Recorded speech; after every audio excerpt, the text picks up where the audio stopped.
Dr. Lindsay, what trends are you seeing in the housing preferences, especially among the middle class and the diasporans? This is a loaded question. What it is this: how big is the mid range? How big is the up market range? Is a question I always would ask. What is the need of this nation in reality? How many people have decent accommodation factually? How affordable is affordable? I always ask. People talk about affordable homes, and then I ask myself, I put a question out there: how affordable is affordable? And this is a whole episode. We need a whole episode to discuss this. I'm not too keen about the upmarket housing system. Well, you know, it's choked now. The apartments are empty. Standalone townhouses are empty because after COVID, the real estate market has still not, basically come back. The recovery has been slow. Recovery has been painful, and it has pushed a lot of my members just about being on the edge. So I ask, can we come back to the table so that someone earning 8,000 Ghanaian cedis, somebody earning 7,000 Ghanaian cedis a month can get decent accommodation? Why should the nurse not have a place to live? Why should a nurse who's worked for 15 years? Why should a teacher who's worked for 10 years? Why can't a person like that afford a mortgage? So all these things are intertwined. Are there enough funds to fund our mortgage market? I ask. Our banks liquid enough? Are they not telling us stories? Look, mortgages, when you want to sign on, even when you are decently employed, can take as long as 6 months. I stopped encouraging people to go to the mortgage companies because they will ask you so many things, and then when you drill down, you find out that in fact they don't have enough money in the fund, or they have a policy of not giving out the money, but then they will encourage you and lead you on, because they can ask you so many documents to the extent that they can ask you to go and bring your mother's birth certificate, and that for me is disheartening. So it's a bigger discussion. Can we use a tier 3 pension fund to set up a real estate fund to support affordable housing? What is the issue with social housing? The city and all major cities in Ghana has turned into kiosk cities.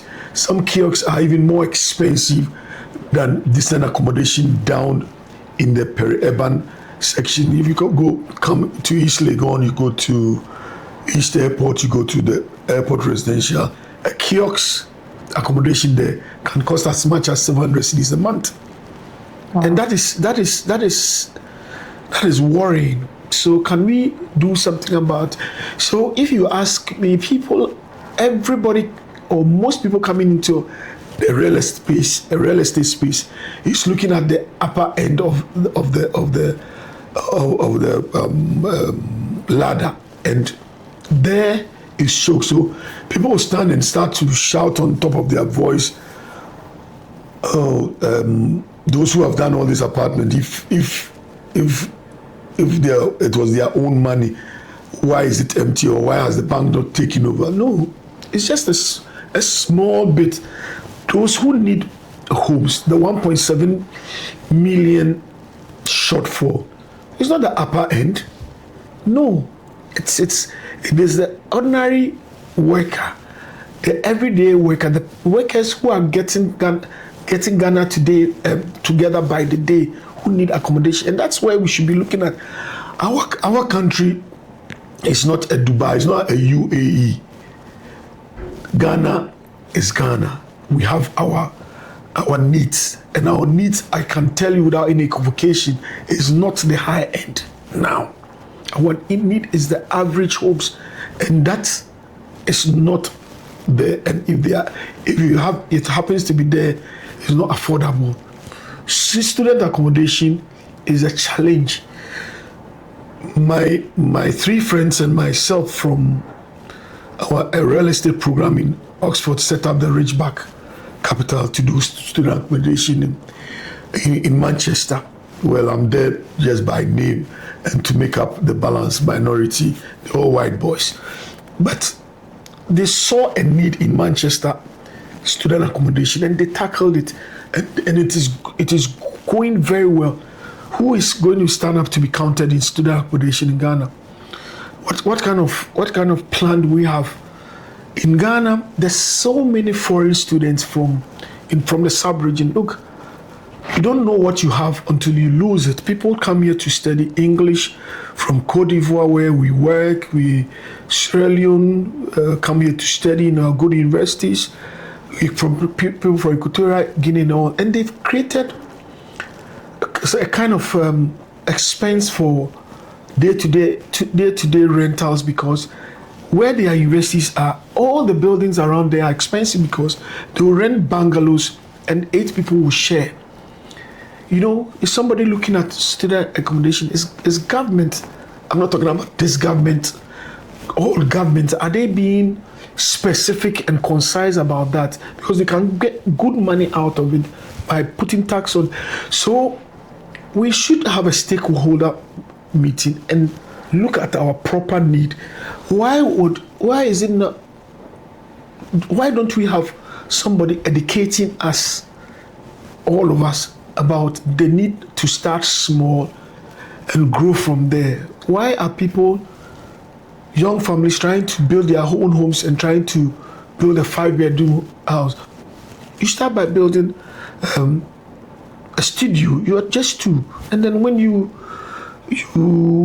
start a family, you start a 2-bedroom. And when your pocket becomes deeper, you buy a 3-bedroom, and so forth till you get your dream home. These are small things that we need to discuss holistically. So I don't have, by telling you, look, the top is choked, the mid end is there, and all that would be very theoretical. We need to be practical, and this is the approach I come with. Okay. What are some of the challenges facing the real estate sector now, aside the mortgaging?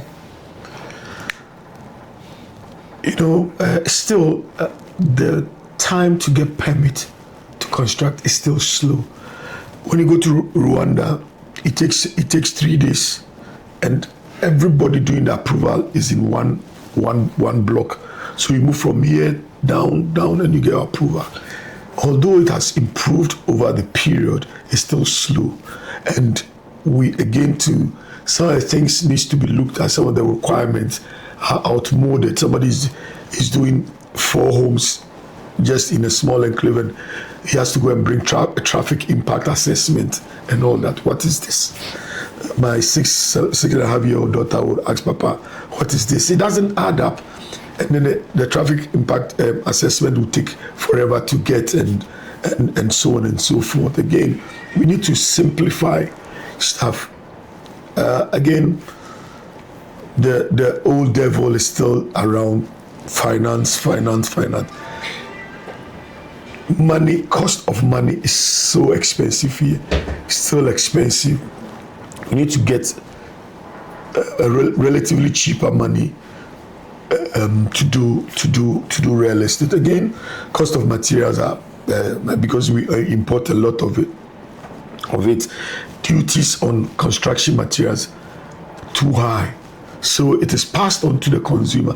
That is why nobody is able to do a home for 200,000 cedis. The last time a very good friend of mine tried it at 300,000. Although he built so many houses, the CD dollar exchange rate nearly collapsed his business, and the whole year he's not done anything. So these are among the few things. Again, challenges in our land system. Land acquisition is difficult. Recently one of our members would, after buying a land for 30-something, 40 years, I was not even in the industry then. would be attacked with a suit all the way from the Supreme Court, and then it says that they should take over all free and unused land in his estate. Can you imagine? Homes he sold 25 years ago, freelance, that is even the person's backyard could be taken. That's what the judgment said. At least that's the interpretation that my legal counsel, that's a legal counsel of GREDA would give us the counsel, the executive counsel. And for me is ludicrous. How can such a thing be permitted? But the person just got a stay of execution, but it's still pending. And this is the Supreme Court, so it's our highest court, and it's a big deal, And so these are some of the things that are happening in our industry. Everybody sees the kind of the cost or the selling price of a building and say, these people are awash with money. No. Construction is so expensive. Secondary cost around its sales and all is so expensive that by the time you sell, you end up with just about breaking even. And so our industry is struggling. I'm the first to say. But we are moving on. We are doing our best for God and country. Okay. With the advancement of technology, how do you see the real estate sector evolving in the next 5 to 10 years? Are you yourself looking to go into smart homes or eco-friendly, sustainable homes? Are you doing any projects like that? Well, we need to start from somewhere.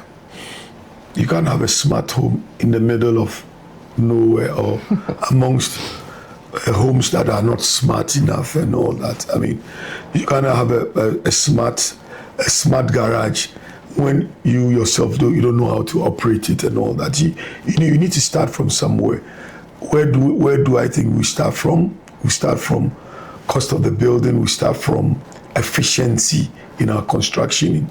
So the Chinese would say they are 20 years ahead of us, yes, because they are now doing 3D concrete printing.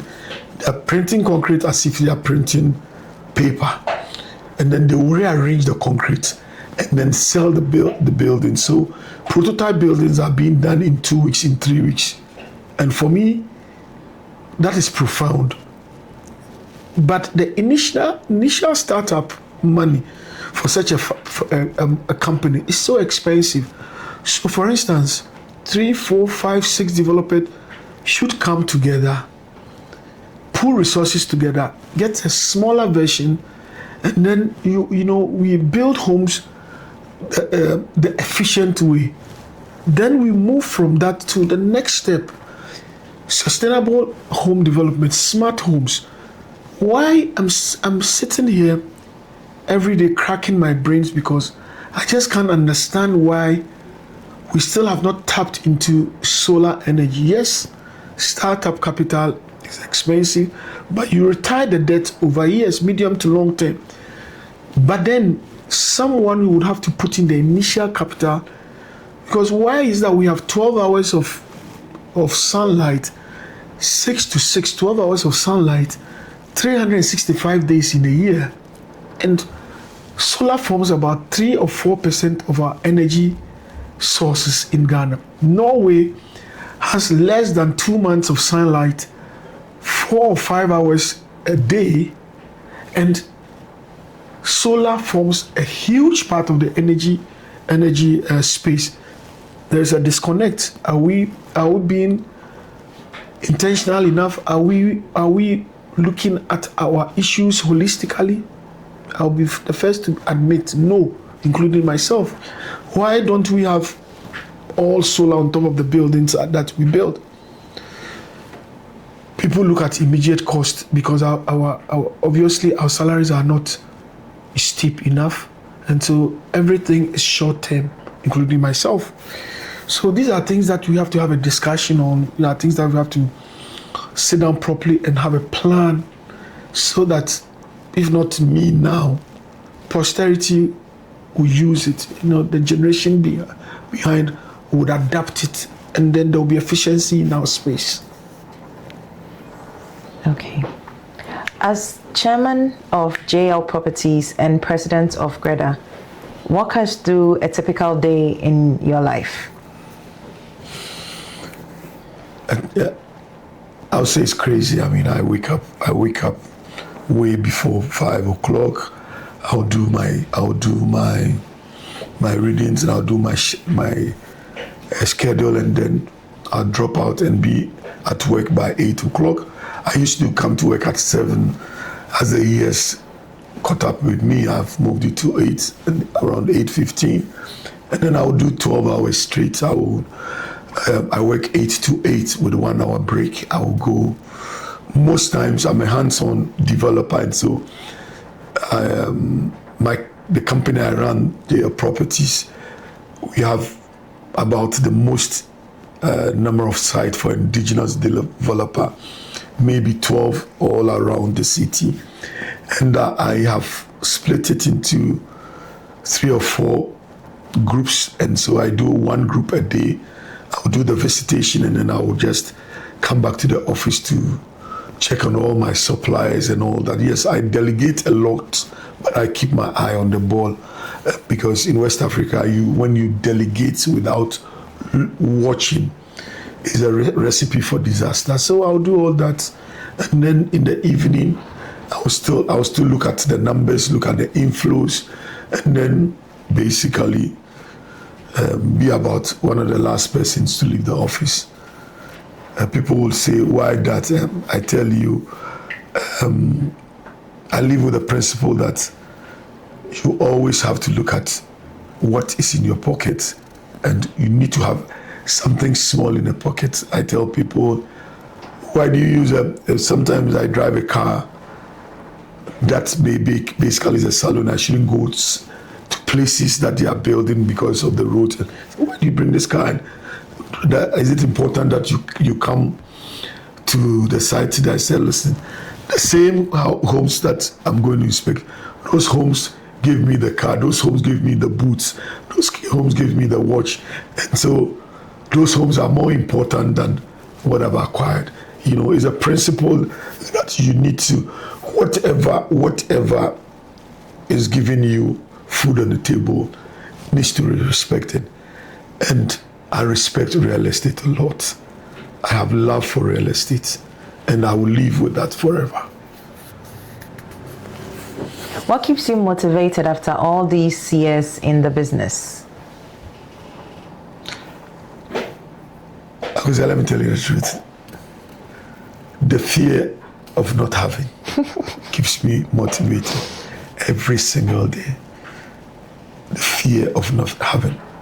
I suggest that whoever is watching this would put it in the head. I'm a faith believer, Bible believing Christian, tongue blasting. I've been a faith believer since 1980 something. I tell people I have a room full of prayers, and even if I don't pray, I come and take one and I go to use it. That is what I term grace. But still, grace works within a medium, and the medium is hard work or working hard. And for me, I don't know when I would take my legs off the gas. It's in my DNA, and I tell people my happiness is when I touch lives. That's all. I don't. At this stage of my life, I don't worry about what I would eat. I worry about not able to help the next person whose mother is in a critical condition, and that would dampen my spirit. As I sit here, I continuously study. I'm always studying, looking at new trends in real estate, all because I want to improve my space. Would I say I've been able to achieve it in totality? No. it's a continuum, it's work in progress. So I would say that's what keeps me awake. We're seeing new things done, look, recently we ruffled feathers in the space. We brought a new concept in apartment building, not in peri-urban Accra, but in inner city affluent Accra. We did apartment inner city Accra, and some of our members started to chase us and get worried. Why have you drastically reduced the prices of 2-bedroom apartment? And we did it because we thought we could do it. We thought we could make a statement, and we are doing it. If you go to Roman Ridge, we are doing 300 new apartments, 2-bedroom. We sold some at ridiculously funny prices. We brought the adverts. Is the developer mad? And yes, people thought we were mad, but these are all things, new things we do. And in so doing, GL Properties won Marketing Oriented Company of the Year. Myself won the CIMG Marketing Man of the Year. No real estate developer has ever won that award. So that should tell you the things we bring to the table, the ideas we bring to the table, the kind of research we do. And I'm proud because I have a solid team. The team is important. My fights, everything has paid off, and we are enjoying the fruits, although there are a lot of difficulties. What are some of the biggest lessons you've learned as a leader, and how do you handle setbacks? Well, you use the right word, setbacks, yes. There have been some serious setbacks, yes. Times I have gone against the decision of the bigger unit, because obviously the CEO and chairman has a lot of the final say. A few times has gone against me, and I've learned from it. Again, I've lost money on real estate deals. Along the line, I'll lose a million. 1.3 million in a land transaction because we are doing. I was against the decision of the team not to. They wanted me to look into it deeper and find out if the land deal was really true. And then I've gone around it for some time, and a lot of due diligence was not done. So I learned about that way, that there is no rush. Again, so I learned that when it's too good to be true, then it's not true.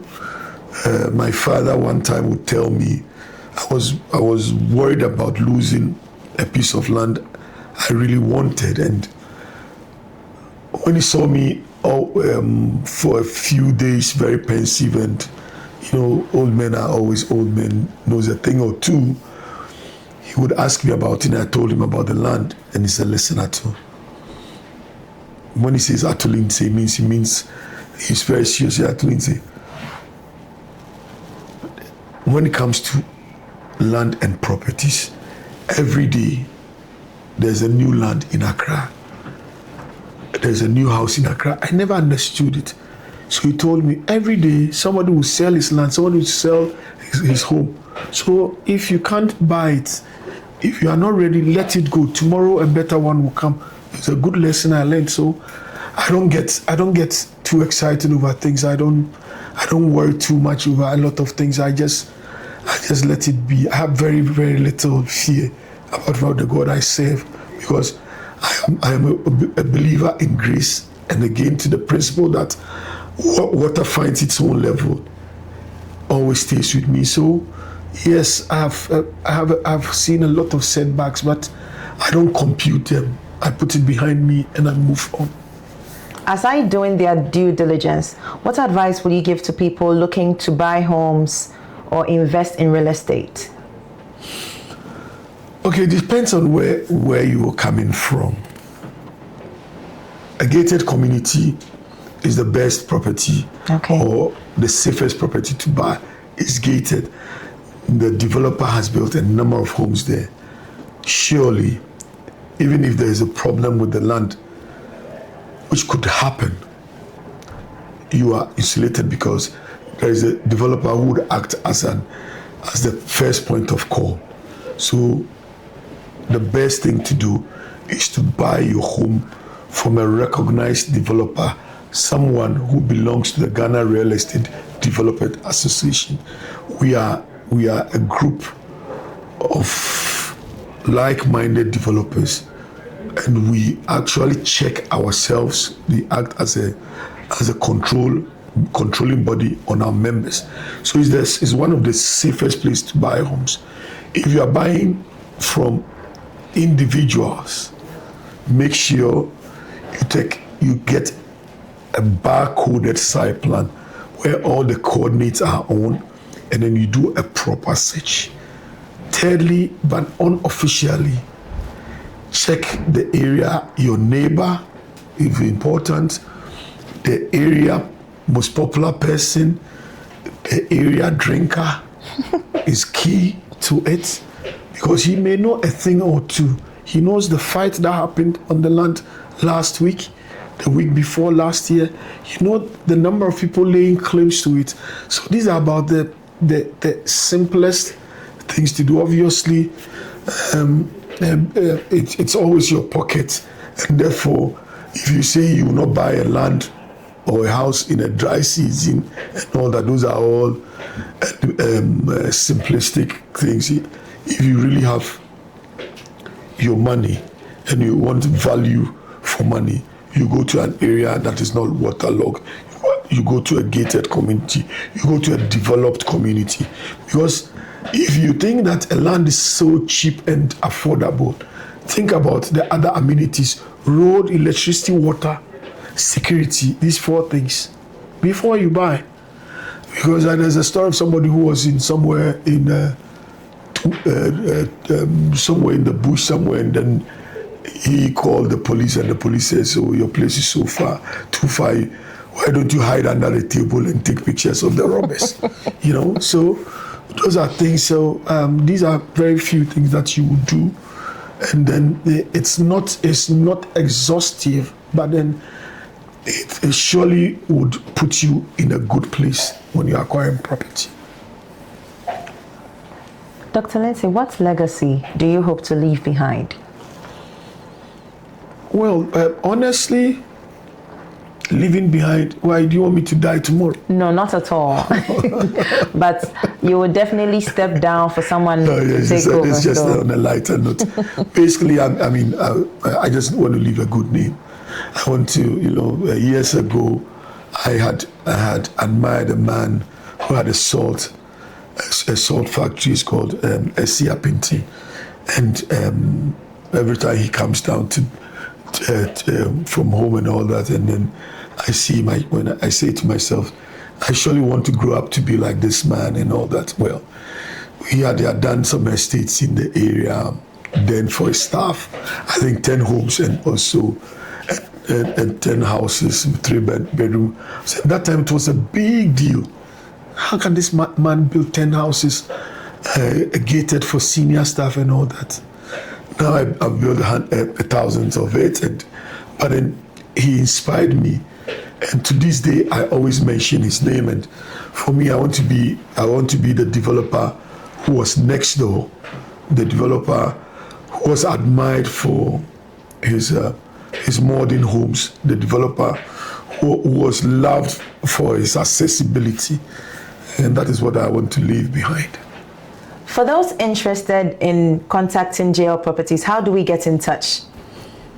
Okay, so you just Google us and all our social media handles, GL Properties, and then on all the social media handles, and you find us, find detailed information about us. Okay. Any advice for people interested in getting into the real estate market? Simply said, I'll tell them this. Start small. Don't be ambitious, but start small. Be consistent. The name of the game when it comes to real estate is consistency. Stay true to your path. find your niche and work towards it. Dr. Lindsay, it's been a very insightful interview with you. Thank you so much for your time. The pleasure is always mine. Thank you.